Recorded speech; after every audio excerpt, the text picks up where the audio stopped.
Hi friends, Sunday afternoon இன்றைக்கி காலையில் இறாலும் வஞ்சரம் மீனும் வாங்கிட்டு வந்திருந்தாங்க. இப்போ மீனில் மசாலா தடவுறதுக்கு 1 டேபிள் ஸ்பூன் மிளகாய் பொடி, 2 டேபிள் ஸ்பூன் மீன் வறுவல் பொடி, 1 டீஸ்பூன் இஞ்சி பூண்டு பேஸ்ட், 2 டீஸ்பூன் கார்ன்ஃப்ளவர், தேவையான அளவு உப்பு சேர்த்துக்கோங்க. நான் பாதி மிக்ஸ் பண்ணதுக்கப்புறம் தான் சேர்த்தேன். அதுக்கப்புறம் கொஞ்சம் கொஞ்சமாக தண்ணி சேர்த்து கொஞ்சம் கெட்டியாகவே மிக்ஸ் பண்ணி வச்சுக்கோங்க. இப்போ மீனில் மசாலா தடவிட்டு ஒரு 1/2 hour ஊறினதுக்கப்புறமா மீன் வறுத்திங்கன்னா மீனில் அந்த மசாலா நல்லா இறங்கியிருக்கும், டேஸ்ட்டாகவும் இருக்கும். மீன் வடை சட்டியில் பொரிக்காமல் தோசைக்கல்லில் வறுத்து பாருங்கள், அதோட டேஸ்ட்டே வேறு லெவலில் இருக்கும். வஞ்சரம் மீன் இன்றைக்கி ரேட்டு கம்மியாக இருக்குன்னு சொல்லிட்டு நிறையவே வாங்கிட்டு வந்திருந்தாங்க.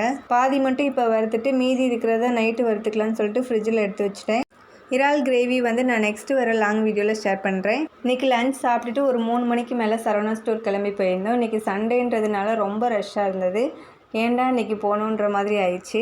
ஒரு வழியாக திங்ஸ் எல்லாமே வாங்கிட்டு வந்துட்டோம். நான் என்னென்ன வாங்கியிருக்கேன்னு லாங் வீடியோவில் ஷேர் பண்ணுறேன். வீட்டுக்கு வர்றதுக்கு நைட்டு 8 மணிக்கிட்ட ஆச்சு. வீடியோ பிடிச்சிருந்தால் லைக் பண்ணி சப்ஸ்கிரைப் பண்ணுங்கள். தேங்க்யூ.